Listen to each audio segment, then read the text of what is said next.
ஆண்டவராகிய இயேசுவின் மகிமையுள்ள நாமத்தில் உங்கள் ஒவ்வொருவரையும் நாங்கள் வாழ்த்துகிறோம். Greetings to you all in the matchless name of our Lord and Savior Jesus. கர்த்தருடைய பெரிதான கிருபையினாலே கர்த்தர் நம்மை இன்னும் ஒரு ஆண்டு காணும்படியான கிருபையை கர்த்தர் நமக்கு கொடுத்தார். Because of his great mercies of God, God has enabled us to see another new year. கடந்த ஆண்டு முழுவதும் கர்த்தர் நம்மை கண்மணி போல பாதுகாத்து இந்த புதிய வருஷத்திலே கால் மிதிக்கும்படி கர்த்தர் நமக்கு கிருபை செய்திருக்கிறார். God has kept us as his apple of his eye throughout the past 2021 and he has made us to step into this new 2022. இந்த புதிய வருஷத்திலும் உங்கள் ஒவ்வொருவரையும் இப்படிப்பட்டதான வாழ்க்கை சரித்திர செய்திகளை, வேதத்தில் சொல்லப்படுகிற வாழ்க்கை சரித்திர செய்திகளை உங்களோடு பேசும்படி எனக்கு தேவன் கொடுத்த இந்த நல்ல கிருபைகளுக்காக, வார்த்தைகளுக்காக நான் கர்த்தருக்கு நன்றி செலுத்துகிறேன். Even in this new year 2022, God has enabled us to continue with our Bible character studies for the glory of God. வேதம் சொல்லுகிறது வருஷத்தை கர்த்தர் நன்மையினால முடிசூட்டி கொடுக்கிறார். The word of God says that the Lord crowns his year with his goodness. வருஷத்தையே கர்த்தர் நன்மையினால முடிசூட்டி கொடுக்கிறார். God crowns the year itself with his goodness. அப்ப இந்த வருஷத்தை, ஒரு வருஷத்தை கர்த்தர் நன்மையினால அது கர்த்தர் ஒருவர் மாத்திரமே ஒரு வருஷத்தை அவர் நன்மையினால முடிசூட்டி கொடுக்க முடியும். It is God who alone can crown the year with his goodness. ஆக இந்த நாளிலும் உங்கள் மத்தியிலே இந்த புதிய வருஷத்துல இருக்கிற நமக்கு தேவன் நமக்கு ஒரு புதிய ஆசீர்வாதத்தை நமக்கு தர அவர் வல்லவராய் இருக்கிறார். Even today in this new year, God is ready to bless us and bless us with his new grace. இந்த செய்தியை கேட்டுக்கொண்டிருக்கிற உங்கள் சிலர் நீங்கள் புதிதாய் நீங்கள் பார்க்கலாம், ஒரு சிலர் நீங்கள் அந்த செய்திகளை, மற்ற செய்திகளை நீங்கள் கேட்டிருக்கலாம். உங்கள் ஒவ்வொருவருக்கும் இயேசுவின் நாமத்தில் உங்களுக்கு அன்பின் வாழ்த்துக்கள். You might be someone new who is watching this video for the first time, or you might be someone who has been continually watching all our videos. May God bless you as you listen to this word. மற்ற செய்திகளையும் நீங்கள் பார்க்கும்படி உங்கள் அன்போடு கேட்டுக்கொள்கிறேன். I request you all to also take your time and to listen to the other sermons. உங்கள் இருதயத்தை, உங்கள் வாழ்க்கையை பெரிதாய் கர்த்தர் மாற்ற வல்லவராய் இருக்கிறார். May these words that you hear, let it transform your life and your heart. இந்த நாளிலும் இந்த புதிய வருஷத்தின் ஆரம்பத்தில் ஒரு மிக முக்கியமான காரியத்தை உங்களோடு நான் பேசும்படி விரும்புகிறேன். Even in this new year, I would like to talk about a very important thing to you all. ஆதியாகமத்தின் புத்தகம் 26ஆம் அதிகாரம் 12ஆம் வசனத்தை நான் உங்களுக்காய் படிக்கும்படி விரும்புகிறேன். Even today I would like to talk from the passage Genesis chapter 26 verse 12. ஈசாக்கு அந்த தேசத்தில் விதைத்தான். Then Isaac sowed in that land. கர்த்தர் அவனை ஆசீர்வதித்ததினால் அந்த வருஷத்தில் 100 மடங்கு பலன் அடைந்தான். And reaped in the same year 100-fold. அந்த வருஷத்தில் 100 மடங்கு பலன் அடைந்தான். He reaped 100-fold in that same year. நான் இந்த நாளிலே உங்கள் மத்தியிலே ஈசாக்கை குறித்து பேசும்படி விரும்புகிறேன். Today I would like to talk about the man Isaac. இந்த ஈசாக்கு ஆபிரகாம், ஈசாக்கு, யாக்கோபு என்று நம்முடைய முற்பிதாக்கள் சொல்லப்பட்ட ஒரு உன்னதமான மனுஷன். This Isaac comes from our forefathers Abraham, Isaac. வேதத்திலே ஒரு மிக முக்கியமான நபர். He was one of the most prominent members in the Bible. ஏன்? Why? முதலாவது, the first reason, யூத மார்க்கத்தார் இந்த உலகத்திலே தங்களுடைய வாழ்க்கையிலே தேவன் சொன்ன வாக்குத்தத்தங்கள் எல்லாவற்றும் நிறைவேறும்படியாய் இந்த ஈசாக்கை கர்த்தர் ஒரு உன்னத அடிப்படையாய் கர்த்தர் வைத்தார், அஸ்திபாரமாய் கர்த்தர் வைத்தார். In order to establish the Jewish community, God spoke promises over these people, and Isaac was used as one channel to fulfill God's promise. இரண்டாவது, secondly, இந்த ஈசாக்கு யார் என்றால், secondly, who is this Isaac? இயேசு கிறிஸ்துவின் சந்ததியில் இவருடைய பெயர் மிக முக்கியமான நபராய் எழுதப்பட்டிருக்கிறது. In the lineage of Jesus, this Isaac was one of the prominent man. மூன்றாவது, Thirdly, ஏன் ஈசாக்கு வாழ்க்கை மிக முக்கியமானது? why the life of Isaac is very important? நம்முடைய ஆண்டவரும் இரட்சகருமாய் இருக்கிற இயேசு கிறிஸ்துவே ஈசாக்கை பற்றி ஒரு வசனத்தை சொல்லுகிறார். Because the Lord, our Lord Jesus Christ himself has given a testimony about Isaac. லூக்கா 13ஆம் அதிகாரம் 22ஆம் வசனத்திலே, நீங்கள் ஆபிரகாமையும் ஈசாக்கையும் யாக்கோபையும் சகல தீர்க்கதரிசிகளையும் தேவனுடைய ராஜ்யத்தில் இருக்கிறவர்களையும் உங்களையோ புறம்பே தள்ளப்பட்டவர்களாக காணும்போது என்று எழுதப்பட்டிருக்கிறது. In Luke chapter 13 verse 28, Jesus himself says there will be weeping and gnashing of teeth when you see Abraham, Isaac, Jacob and all the prophets in the kingdom of God, and you yourself will be thrown out. இப்ப பாத்தீங்கன்னா ஈசாக்கு வாழ்க்கை வேதத்துல மிக முக்கியமான ஒரு முக்கியமான நபராய் அவர் இருக்கிறார். So from this we understand the character Isaac is a very important character in the Bible. ஈசாக்கு என்கிற இந்த பெயருடைய அர்த்தம் என்ன? What is the meaning of this word Isaac? ஈசாக்கு என்றால் Isaac means நகைப்பு, laughter. நகைப்பு. It means laughter. ஈசாக்குடைய வாழ்க்கையில அவன் பிறப்பதற்கு முன்பதாகவும் ஒரு நகைப்பு இருந்தது, அவன் பிறந்த பின்பும் ஒரு நகைப்பு இருந்தது. In the life of Isaac, even before he was born there was laughter, and even after he was born there was laughter. வேதம் சொல்லுகிறது, The word of God says, ஈசாக்கு அவன் பிறக்கிறதற்கு ஒரு ஆண்டுக்கு முன்பதாக திடீரென்று 3 பேர் அவங்க வீட்டுக்கு வருவாங்க. அவங்களுடைய தகப்பனாகிய ஆபிரகாம், சாராள் அவர்கள் இருந்த வீட்டிற்கு 3 பேர் வருவார்கள்.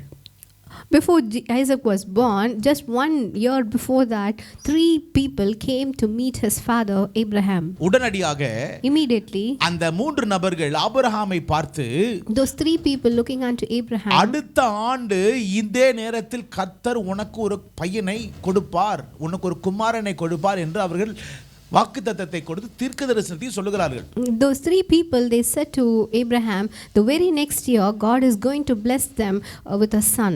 இதை கேட்டுக்கொண்டிருந்த ஆபிரகாமின் மனைவி சாராள், While listening to this, Abraham's wife Sarah, வேதம் சொல்லுகிறது, இந்த சாராளோ இவர்கள் சொன்ன உடனே சிரித்தாள் என்று ஆதியாகமம் 18ஆம் அதிகாரம் 12ஆம் வசனத்தில் சொல்லப்பட்டிருக்கிறது. the Bible tells that immediately when she heard that she is going to receive a son, she immediately laughed. In அந்த Genesis சிரிப்பு chapter பாத்தீங்கன்னா 18. அது ஒரு சந்தேகத்தின் சிரிப்பு. And this laughter is a laughter of doubt. ஏனா எனக்கு ஒரு குழந்தை பிறக்குமா? She did not believe that she will get a son. எனக்கு ஒரு குழந்தை பிறக்குமா? She did not believe that she will get a son. அந்த சிரிப்பு ஒரு சந்தேகத்தின் சிரிப்பா இருந்தது. It was a laughter of doubt. ஆனால் வேதம் சொல்லுகிறது, But the Bible says, தேவன் சொன்னதை நிறைவேற்றும் அளவும் நான் உன்னை விட்டு விலகுவதும் இல்லை, உன்னை கைவிடுவதும் இல்லை என்று கர்த்தருடைய வசனம் சொல்லுகிறது. the word of God says, until he fulfills the promise of God, the Lord never leaves us nor forsakes us. பொய் சொல்லுகிற மனுஷன் அல்ல He தேவன். is not a God who lies. அவர் சொன்னதை நிறைவேற்றுகிற தெய்வம். He is not a son of man to lie. He will always fulfill what he has promised to us. வேதம் சொல்லுகிறது, The word of God says, தேவன் சொன்ன மாதிரியே as the Lord had promised, கர்த்தர் சாராளுக்கு ஒரு குழந்தையை கொடுத்தார். the Lord granted them a son. குழந்தை பெற்ற பின்பு After they got a son, அடுத்த ஒரு சிரிப்பு. there was a next laughter in their life. 21ஆம் அதிகாரம் 6ஆம் வசனம். In Genesis chapter 21 verse 6, தேவன் என்னை நகைக்க பண்ணினார், the Lord has made me to laugh, தேவன் இதை கேட்கிற யாவரும் என்னோட கூட அவர்கள் நகைப்பார்கள். and all who hear this will laugh with me. காரணம், இந்த நகைப்பு தேவனால் வந்த ஒரு சந்தோஷத்தின் சிரிப்பு. The reason is, this is because of the great deed that God has done in my life. அன்பு சகோதரனே சகோதரியே, My dear brother and sister, நம்முடைய வாழ்க்கையில எவ்வளவு போராட்டங்கள் நமக்கு உண்டு. we might go through many struggles in our life, கவலைப்படாதீங்க. but do not be afraid, கர்த்தர் நமக்கென்று ஒரு காரியத்தை வைத்திருக்கிறார். because God has kept a very special thing for us. இந்த ஈசாக்குடைய வாழ்க்கையில In the life of Isaac, நான் உங்களோடு 6 காரியத்தை பேசும்படி விரும்புகிறேன். I would like to talk about 6 things from the life of அவன் Isaac. பிறந்த நாள் முதல் From the day of his birth அவன் இறந்த நாள் வரையிலும் till the day when he died, அவன் வாழ்க்கையில் சவால்களை ஒவ்வொரு காலகட்டத்திலும் அவன் சந்தித்தான். in every stage of his life he continuously faced struggle one after the other. ஒவ்வொரு காலகட்டத்திலும் ஒரு சவாலை அவன் சந்தித்தான். One after the other, in every stage of his life he faced struggle. வாழ்க்கை என்பது ஒரு சவால். Life is a struggle. அந்த ஒவ்வொரு சவாலையும் மேற்கொள்ள கர்த்தர் நமக்கு பலனையும் கிருபையும் கொடுத்து அந்த சவால்களை நாம் மேற்கொள்ள கர்த்தர் நமக்கு உதவி செய்ய வல்லவராய் இருக்கிறார். May God give us the grace to handle, to deal with those problems and to come out victorious from our struggles. முதலாவது சவால் இந்த ஈசாக்குக்கு, The first most struggle that Isaac faced, ஆதியாகமத்தின் புத்தகம் 21ஆம் அதிகாரம் 1ஆம் 2ஆம் வசனத்தை உங்களுக்காக நான் படிக்கும்படி விரும்புகிறேன். Genesis chapter 21 verse 1 and 2. கர்த்தர் தாம் சொல்லி இருந்தபடியே சாராள் பேரில் கடாட்சமானார். And the Lord visited Sarah as he had said. கர்த்தர் தாம் உரைத்தபடியே சாராளுக்கு செய்தருளினார். And the Lord did for Sarah as he had spoken. இரண்டாவது வசனம் சொல்லுகிறது, And in verse 2 we read, Abraham முதிர் வயது இருக்கையில் சாராள் கர்ப்பவதி ஆகி தேவன் குறித்திருந்த காலத்திலே அவனுக்கு ஒரு குமாரனை பெற்றாள். And Sarah conceived and bore Abraham a son in his old age at the set time of which God had spoken to him. எனக்கு பிடித்த ஒரு வசனம் இந்த வசனம். This is one of the most favorite scripture. வேதம் சொல்லுகிறது, The Bible says தேவன் குறித்த காலத்திலே குழந்தை அந்த குமாரன் பிறந்தான். there was a set time which the Lord had appointed and the child was born in that time. முதலாவது இந்த ஈசாக்கை பற்றி நான் சொல்ல வேண்டிய காரணம், From the life of Isaac, the first most thing that I would like to talk, அவன் வாக்குத்தத்தம் நிறைவேற பிறந்த குழந்தை. he was a child who was born in order to fulfill the promise of God. அவன் பிறந்ததே ஒரு பெரிய சவால். His birth itself was a great challenge. 25 ஆண்டுகள் அவனுடைய தாய் தகப்பனார் இவன் பிறப்பான் என்று அவனுக்காக காத்திருந்தார்கள். Both his father and his mother, they waited for 25 long years for the fulfillment of the promise. Abraham 75 வயதா இருந்த பொழுது கர்த்தர் சொன்னார், ஆபிரகாமே நான் உன்னை ஆசீர்வதித்து உன்னை நான் பெரிய ஜாதியாக்குவேன், உனக்குள் வம்சங்கள் எல்லாம் ஆசீர்வதிக்கப்பட்டிருக்கும் என்று கர்த்தர் ஆபிரகாமுக்கு அவர் வாக்குத்தத்தம் சொன்னார். எந்த வயசுல? 75 வயசுல. When Abraham was 75 years old, the Lord said that I will bless you and I will multiply you, and in you shall all the families will be blessed. அதே தேவன், the same God, சொன்னதை 25 ஆண்டுகள் கழித்து ஆபிரகாமுக்கு நிறைவேற்றுகிறார். But after 25 long years, the Lord fulfilled that promise to Abraham. ஒருவேளை இத கேக்குற நீங்க, Maybe while you are listening to this sermon, உங்களுடைய வாழ்க்கையில நீங்கள் எதிர்பார்த்து கொண்டிருக்கிற காரியங்கள் அப்படியே தாவிட்டே போயிட்டு இருக்கணும், நடக்க மாட்டேதுன்னு நீ நினைத்துக் கொள்ள இருக்கலாம். Maybe the things which you are expecting from God, maybe it might be getting delayed. கவலைப்படாதீங்க. But do not be afraid. தேவன் சொன்னதை அவர் நிறைவேற்ற வல்லவராய் இருக்கிறார். The Lord who had promised is faithful to நான் keep இன்னைக்கு it. சொல்றேன், Today I am saying to இந்த you, ஆண்டு கர்த்தர் உங்களுக்கு ஒரு ஈசாக்கை அவர் தர அவர் வல்லவராய் இருக்கிறார். this year God is going to give you the Isaac who he இந்த has வருஷம் promised. கர்த்தர் உனக்கு ஒரு ஈசாக்கை அவர் தர வல்லவராய் இருக்கிறார். This year God would give you the Isaac whom he had promised. 2 வருஷம் ஆச்சு, 5 வருஷம் ஆச்சு, 10 வருஷம் ஆச்சு, 15 வருஷம் ஆச்சு, இன்னும் எனக்கு குழந்தை பாக்கியம் கர்த்தர் தரல அப்படி என்று நீங்கள் தேவனை நீங்கள் சந்தேகிக்கலாம். Maybe you might say 2 years have gone, 5 years have gone, 10 years have gone, 15 years have gone.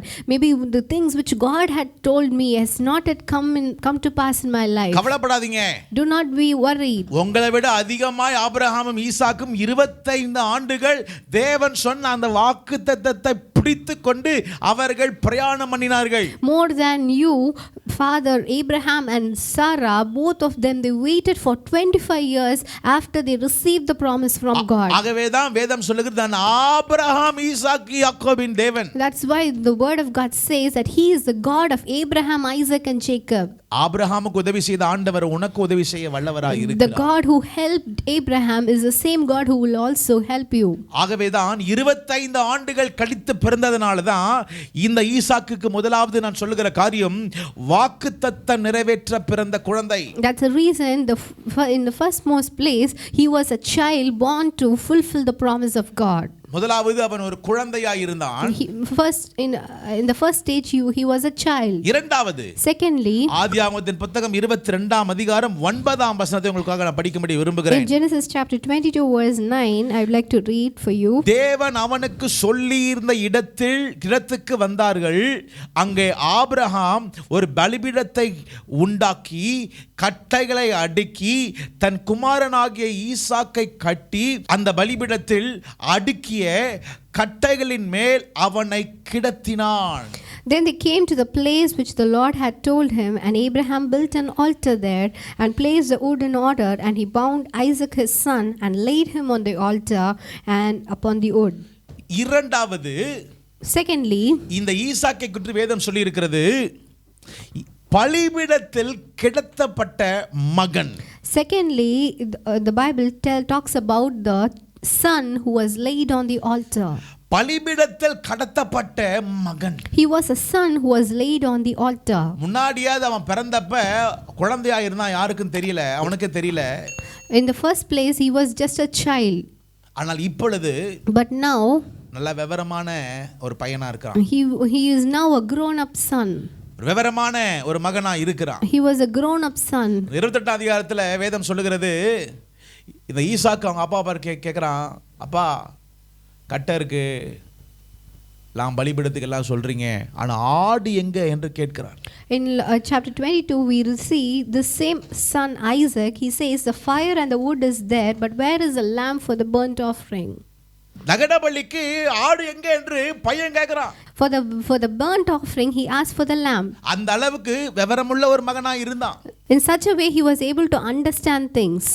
நீங்க பாத்தீங்கன்னா இந்த பையனை தான், ஒரே பையனை, தன் நேச மகனை கர்த்தர் சொல்லுகிறார், நீ பலிபீடத்தில் கடத்து என்று ஆபிரகாமிடத்தில் கர்த்தர் சொல்லுகிறார்.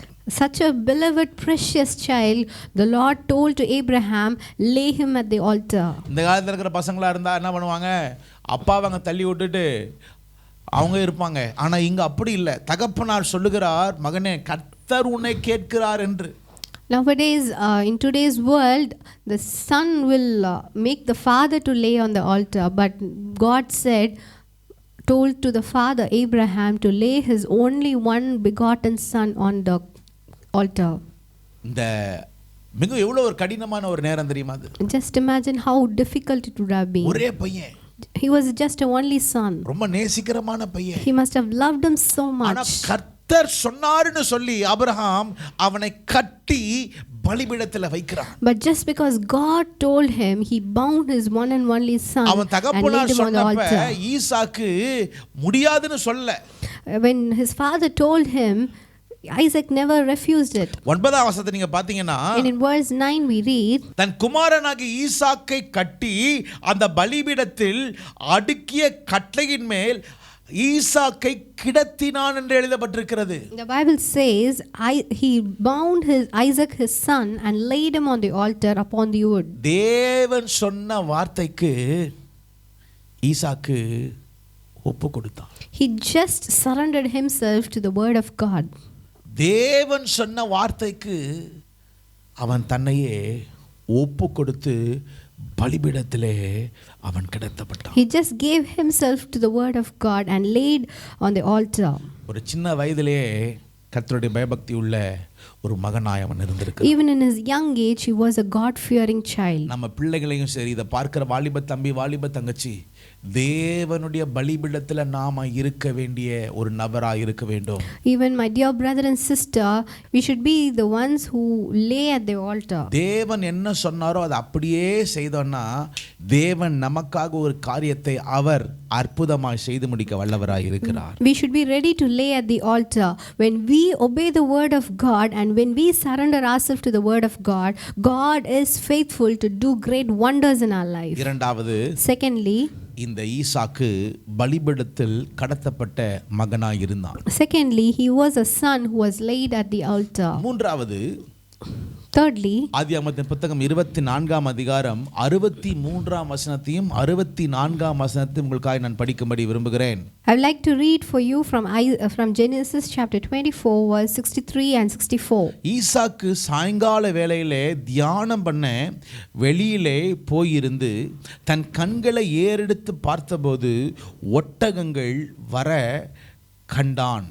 And Isaac went out to meditate in the field in the evening, and he lifted his eyes and looked, and there the camels were coming. வேதம் சொல்லுகிறது, The Bible says, ஈசாக்குக்கு அவன் வயது சென்றவனாய் இருந்தான், திருமணமாகிற வயது சென்றவனாய் இருந்தான். he has went past the age when he has to get married. அவனுடைய தாய் இறந்து போயிட்டாங்க. His mother had passed away. இப்ப கல்யாணம் ஆகணும். Now he has to get married. அவங்க அப்பா வயதுல முதிர்ந்தவராய் இருக்கிறாரு. His father was well aged. Help பண்றதுக்கு யாரும் இல்ல. There was no one to help him. அப்ப ஒரு நாள் அவங்க வீட்ல இருந்து எலியேசர் என்று எல்லாத்துக்கும் ஒரு எஜமானனா இருந்தார். அவரை தான் அனுப்பி ஈசாக்குக்கு ஒரு பொண்ணு வேணும்னு சொல்லிட்டு அவனை அனுப்புறார். So Abraham called his servant Eliezer and asked him to look for a bride for his son Isaac. அந்த நேரத்துல நீங்க பாத்தீங்கன்னா ஈசாக்கு எந்த இடத்துலயும் அவன் பதட்டப்பட்டான்னு எழுதவே இல்ல. In none of the scriptures, when you read through these passages, you will never see Isaac became nervous or was panicked because of this situation. எனக்கு ஒரு நல்ல பொண்ணு கிடைக்குமா கிடைக்காதான்னா அவன் ஒரு நாள் பதட்டப்படவே இல்ல. He was never worried whether he will get a good girl or not. ஆனால் அந்த வாலிப நேரத்துல, but in this young age, அந்த வாலிப நாட்களிலே அவனுக்கு திருமணமாகிற வயது வந்த பொழுது இங்க வேதம் சொல்லுகிறது, அவனோ சாயங்கால வேளையிலே அவன் தியானம் பண்ணி கொண்டிருந்தான் எழுதப்பட்டிருக்கிறது. Even when he was in the age when he has to get married, and even when things were not happening, he was not worried, whereas he went to the field and he was meditating. இப்படிதான் வேதம் சொல்லுகிறது, நீங்களும் நானும் எதை குறித்து பதட்டப்படக்கூடாது. That is how the word of God says that we should never be worried or be panicked about anything in our life. நீ கர்த்தரை நோக்கி பார்த்து நீ அவரை பார்த்து கொண்டிருந்து கர்த்தர் உனக்கு வேண்டிய காரியத்தை அவர் நன்மையாய் அவர் மாற்றி கொடுக்க வல்லவராய் இருக்கிறார். When we keep looking at God and looking unto God alone for everything, God is faithful to do great wonders in our life. ஈசாக்கு இங்க தியானம் பண்ணி கொண்டிருந்தான். While Isaac was meditating in the field, அந்த காலங்களிலே கர்த்தர் எலியேசரை நேர்வழியாய் நடத்தி கொண்டு வருகிறார் ஈசாக்குக்கு வேண்டிய மனைவியை. In such a time like that, God was directing Eliezer in a direct way, in a straight way towards to meet Rebecca's family. வாலிப தம்பி, வாலிப தங்கச்சி, my dear brother and sister, எதிர்காலத்தை குறித்து கவலைப்படாதீங்க. please don't be worried about your future. திருமணத்தை குறித்து கவலைப்படாதீங்க. Don't be worried about your marriage. ஒருவேளை உங்க வயது உங்களுக்கு போய் கொண்டு இருக்கலாம். Maybe you might be going past the age of getting married. கர்த்தர் உனக்கு ஒரு அற்புதத்தை அவர் செய்வார். எப்ப செய்வார்? நீ கர்த்தரை நோக்கி நீ தியானித்துக் கொண்டிரு. But God will do great wonders in your life while you are meditating on the word of God. நீ பதட்டப்படாத. Don't be panicked. ஏன் டிலேவா இருக்கு? Why are things getting delayed? வாழ்க்கையில சில காரியம் தாமதமா இருக்குது போல இருக்குது. திருமண காரியம், are things looking delayed in your life, especially in marriage? ஏன்? Why? உனக்கு வேண்டிய காரியத்தை கர்த்தர் அங்கே மகனுக்கோ அல்லது மகளுக்கோ யாருக்கோ உங்களுக்கு வேண்டிய நபருடைய வாழ்க்கையில கர்த்தர் சில காரியங்களை மாற்றி கொண்டிருக்கிறார். அதற்காய் உங்களையும் கர்த்தர் மாற்றி கொண்டிருக்கிறார். Because God is busily working for you in order to set up the best girl, best guy for you. ஆகவே தான் கர்த்தர் வேதம் கர்த்தருடைய வசனம் சொல்லுகிறது, கர்த்தர் அதனதன் காலத்திலே அதனதன் காரியத்தை அவர் நேர்த்தியாய் செய்து முடிக்கிறார்.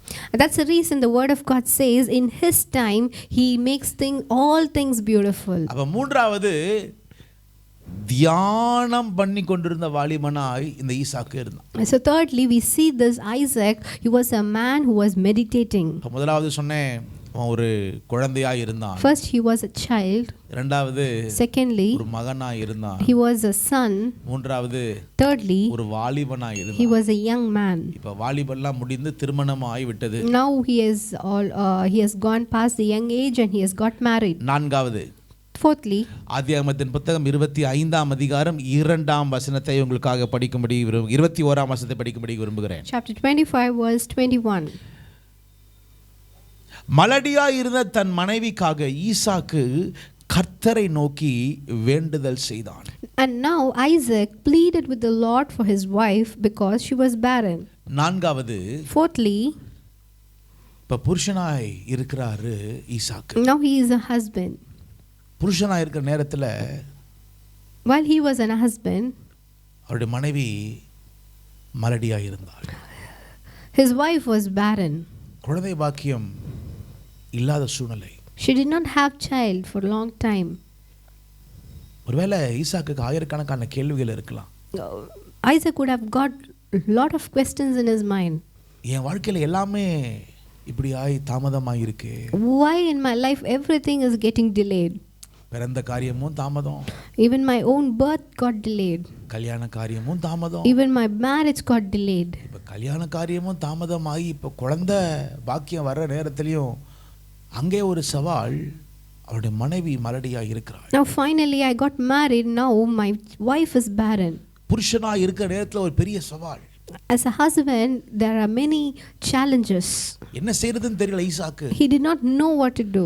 21ஆம் வசனம் சொல்லுகிறது, In verse 21 we read, மனைவி மலடியாய் தான் இருந்தாள், his wife was barren. ஆனால் ஈசாக்கோ கர்த்தரை நோக்கி அவன் வேண்டுதல் செய்தான். But Isaac pleaded with the Lord for his wife. நான்காவது, Fourthly, ஜெபிக்கிற புருஷனாய் இருந்தான். he was a praying husband. அருமையா எழுதி இருக்கிறது, அவன் ஜெபிக்கிற புருஷன். He was a praying husband. அங்க போய் அவன் மிக கடினமான ஒரு நேரம் தான் அது.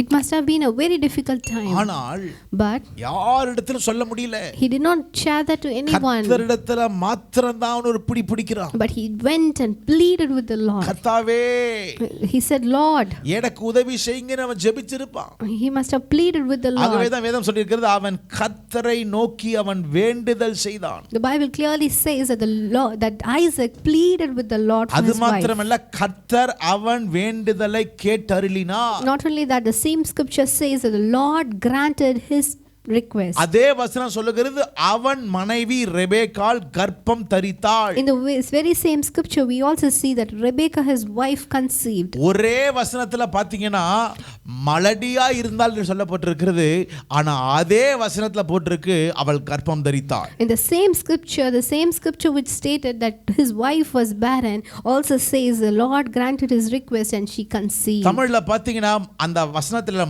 முதல் வார்த்தை மலடி. In Tamil you see the first word, it starts as that Rebekah was barren. ஆனால் இந்த 26ஆம் வசனத்தோட கடைசி வார்த்தை பாத்தீங்கன்னா அவள் கர்ப்பம் தரித்தாள். Whereas in the later part of the verse it says that she got conceived. நீங்க வேணா பாருங்களேன், இந்த வருஷம் உங்களுக்கு குழந்தை பாக்கி இல்லாதது போல உங்களுக்கு மலடியை போல நீங்கள் காணப்படலாம்.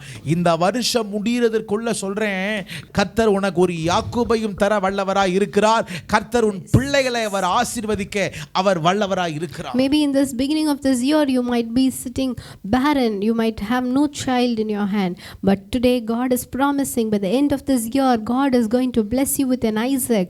God is going to bless you with a Jacob, with more children.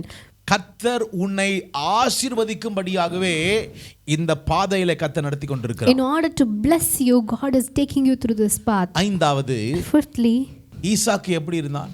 how was Isaac? ஆதியாகமத்தின் புத்தகம் 26ஆம் அதிகாரம், In Genesis chapter 26, 28ஆம் வசனம் 29ஆம் வசனம், verse 28 and 29, வேதம் இப்படியாய் சொல்லுகிறது, the Bible tells, அதற்கு அவர்கள் நிச்சயமாய் கர்த்தர் உம்மோட இருக்கிறார் என்று கண்டோம், ஆகையால் எங்களுக்கும் உமக்கும் ஒரு ஆணை ஏற்பாடு உண்டாக்க வேண்டும் என்று நாங்கள் நிர்ணயம் பண்ணினோம். But they said, we have certainly seen that the Lord is with you. So we said, let there be an oath between us, between you and us, and let us make a covenant with you. இது என்ன காரியம் நீங்க பாத்தீங்கன்னா, When you look into this context, இந்த 26ஆம் அதிகாரத்துல in verse 26, இப்பொழுது ஈசாக்குக்கு கர்த்தர் குழந்தை கொடுத்துட்டார். and now God granted a child to Isaac. ரெண்டு இரட்டை பிள்ளைங்க. He got twins. ஒரு இரட்டை பிள்ளைங்களை கர்த்தர் அவனுக்கு கொடுத்தார். God blessed him with the twins. இப்ப அவன் ஒரு இடத்துல இருக்கிறான். Now he has come to a place. அந்த இடத்துல இருக்கிற நேரத்துல In that place where he was staying, முதலாம் வசனத்தில் சொல்லப்பட்டிருக்கிறது, in the verse scripture of this chapter அவன் 26, இருக்கிற இடத்துல ஒரு பஞ்சம் ஏற்பட்டது. in the place where he dwelled there was a great ஒரு famine. பெரிய பஞ்சம். There was a great famine. நம்முடைய வாழ்க்கையில ஒவ்வொரு காலகட்டத்திலும் நம்முடைய அநேக சவால்கள் இருக்குன்னு சொன்னேன். In our life, in every stage of our life, we go through many struggles. இந்த ஈசாக்குக்கு இப்ப பாத்தீங்கன்னா அவன் நினைச்ச காரியம் எல்லாம் நிறைவேறுச்சு. ஆனா இருக்கிற இடத்துல ஒரு பெரிய பஞ்சம். In the life of Isaac, he went through too many struggles. When his needs were met, now he has come to a place where the land itself has a great famine. குடிக்கிற தண்ணி இல்ல. There was no water in the land. அப்ப அவங்க கிணறு தோண்டுறாங்க. So he went and dug the well. வேதம் சொல்லுகிறது அவனுடைய கெரார் அவங்க தகப்பனார் முன்பதாகவே அவனுக்கு அங்கே கிணறு தோண்டி வச்சிருந்தாங்க. அதை போய் நோண்டுறதுக்காக எடுக்கிறதுக்காக போன இடத்துல அந்த ஊர் ஜனங்க ஈசாக்க அங்கிருந்து அவனை விரட்டுறாங்க. In the place where his father dwelt in Gerar, when Isaac went and dug the well, the people who were living in the land, they chased Isaac from that place. அடுத்தது அவன் வேற ஒரு இடத்துக்கு போறான், ஏசேக்கு இடத்துக்கு போறான். So from that place he moves on to the place called Isaac. இதே போல அவன் வெட்டின அந்த கிணறுல பாத்தீங்கன்னா தண்ணி எடுக்கிற அங்க இருக்க ஜனங்க அவன் அங்கிருந்து அவனை நீ போன்னு சொல்லுகிறாங்க. Even in the place Isaac, there also the people came and quarreled against him and asked him to leave that place immediately. அப்புறம் அங்கிருந்து இப்ப அடுத்த இடத்துக்கு போறான். Now from there he moved on to another place. அங்கே ஒரு கிணறு தோன்றான். There he again dug another well. அந்த இடத்துல தண்ணி வந்தப்ப அங்க இருக்க ஜனங்க சொல்றாங்க இங்க இருந்து நீ போன்னு சொல்றாங்க. When he found water from that place, again the people in that land, they chased him from that place. சொல்லப்பட்ட இடம் அது. It's a place called Sitna. ஆனால் But ஈசாக்கு அவனுடைய வாழ்க்கையில அவன பலவீனமாய் அவன் மாறவில்லை. But Isaac never became weak in his life. முதல்ல ஒரு தோல்வி. There was failure in the first place. இரண்டாவது ஒரு தோல்வி. In the second place also he faced the same மூன்றாவது ஒரு failure. தோல்வி. Even in the third place he faced the failure. இனி வாழ்க்கை தோல்வியிலே போகும்னு நினைக்கல. While he was thinking that his life is going to be a failure. 26ஆம் அதிகாரம் In verse 20 chapter 12ஆம் வசனம் சொல்லுகிறது. In verse 12, இந்த மூணு தோல்வி ஆனாலும் although in midst of these failures, ஒரு ரெஹோபாத்தை கர்த்தர் ஈசாக்கு கொடுத்து, the Lord gave him a Rehoboth. ஒரு ஈசாக்குக்கு ரெஹோபாத்தை கொடுத்து, The Lord granted a Rehoboth to கர்த்தர் Isaac. அவனை ஆசீர்வதித்தார். In verse 22, God blessed Isaac. அந்த 12ஆம் வசனத்துல கர்த்தர் ஈசாக்கை எப்படி ஆசீர்வதித்தார்னா 100 மடங்கு அந்த வருஷத்திலே ஆசீர்வதித்தார். In verse 12 we read that our Lord blessed Isaac 100-fold. இந்த வருஷம் கர்த்தர் உங்களுக்கு நீங்கள் கடந்த நாட்கள் நீங்கள் கடந்து வந்த தோல்விகள் இருக்கலாம், ஆனா கர்த்தர் உனக்கு ஒரு பெரிய ரெஹோபாத்தை கொடுத்து உன்னை ஆசீர்வதிக்க, உன்னை ஸ்திரப்படுத்த, உன்னை உண்மையில் மேன்மையா இருக்க கர்த்தர் கிருபை புரிவாராக. Maybe you came through a lot of struggles and challenges all through many years, but in this same year, in this year, God is promising that He is going to bless you 100-fold. And He is going to strengthen you and establish you and lift you high to greater places. Hallelujah. Hallelujah. Hallelujah. Hallelujah. தேவன் சொன்னதை அவர் நிறைவேற்ற வல்லவராய் இருக்கிறார். He is a God who is willing to fulfill His promise in His life, in your life. கடைசியாய்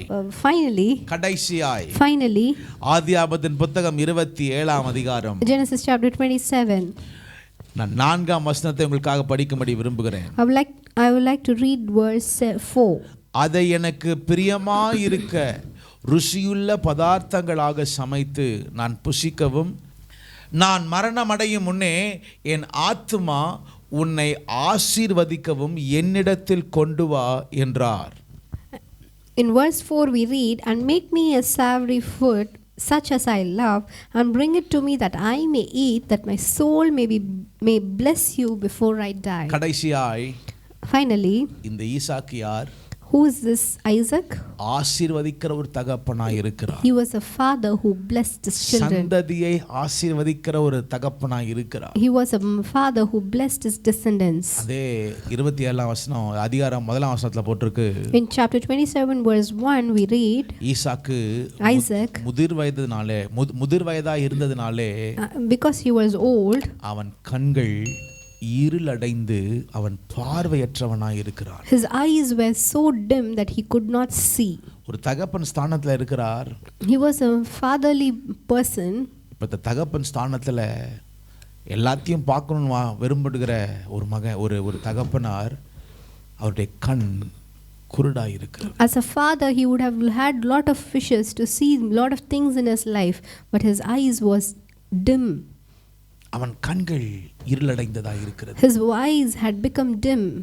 ஒருவேளை நீங்க பார்த்து கொண்டிருக்கிற அன்பு தகப்பனே, My dear father who is watching this, ஒருவேளை நீங்க சரீரத்துல பலவீனம் உள்ளவர்களா இருக்கலாம். maybe you might be weak in your body. சரீரத்துல ஒரு சுகவீனம் உள்ளவர்களா இருக்கலாம். Maybe you might be having a illness in your life, in your body. சரீரம் உங்களுக்கு ஒரு சவாலா இருக்கலாம். Maybe your physical pain might be a challenge in your life. வாழ்க்கை இருளடைந்தது போல காணப்படுது. You might feel that your whole life has darkened because of the illness. நீங்க கவலைப்படாதீங்க. Please don't be worried.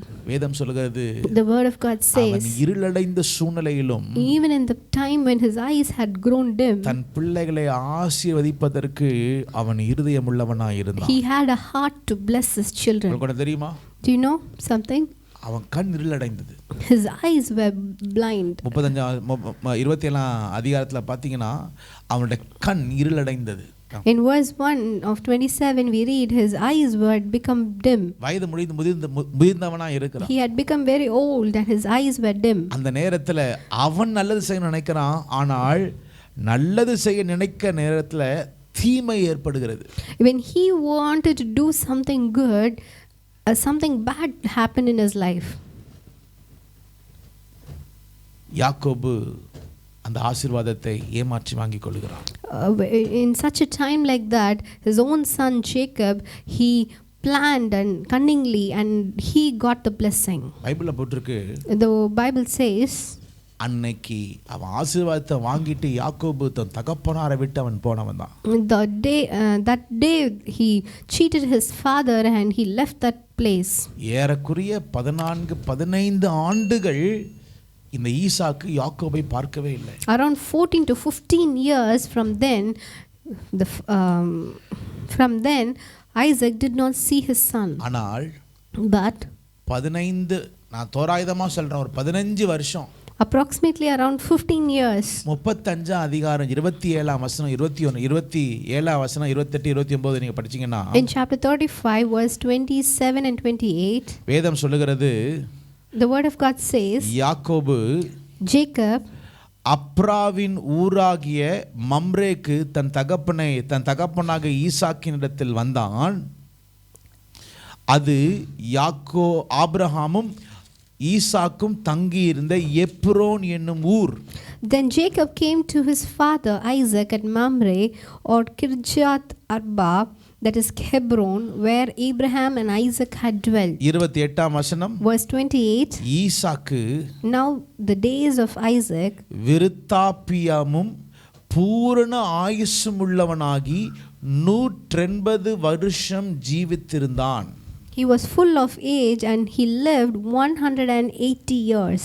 29 வசனம், Verse 29, பிராணன் போய் மரித்து he breathed his last. தன் ஜனத்தாரோடு சேர்க்கப்பட்டான். அவன் குமாரர்களாகிய ஏசாவும் யாக்கோபும் அவனை அடக்கம் பண்ணினார்கள். He breathed his last and died and was gathered to his people. Being old and full of days, his sons Esau and Jacob buried him. அவன் கண்ணு போயிருந்தாலும், Although he had lost his vision, பைபிள்ல போட்டிருக்கு, அவன் எத்தனையோ வருஷங்கள் அவன் வாழ்ந்தான். he lived for many long years. அவன் கண்ணு போயிருந்தாலும், Even though he had lost his eyes, அவன் எத்தனையோ ஆண்டுகள் கழித்து வாழ்ந்து எந்த ஆசீர்வாதத்தை அவன் கொடுத்தானோ அதே ஆசீர்வாதத்தை கர்த்தர் அவனுக்கு கடைசி நேரத்திலே கர்த்தர் அவனுக்கு கொடுக்க உண்மையுள்ளவராய் இருந்தார். the blessing by which he blessed his children, he was able to see them even in his old age, and being full of age, he died. யோசித்து பாருங்களேன். Just think about this. தன் வாழ்க்கையில ஒவ்வொரு இடத்திலும் அவனுக்கு சவால். In his life, in every stage, he faced a struggle. பிறந்த பொழுது ஒரு சவால். When he was born, he faced a struggle. பிறப்பானா பிறக்க மாட்டானா என்று ஒரு சவால். Whether he would be born or not itself was a challenge. இரண்டாவது, Second, அவனோ ஒரு பையனா இருக்கிறப்ப அவங்க அப்பா அவனை கட்டி நீ சாக வேண்டும் என்று பலிபீடத்தில் கட்டி தன்னையே அர்ப்பணித்தான் இந்த ஈசாக்கு. while he was a son, grown up son, his own father had decided to lay him at the altar, and he readily offered himself on the altar. தன்னையே சாகறதுக்கு ஒப்பு கொடுக்கக்கூடிய ஒரு சவால் அவனுக்கு இருந்தது.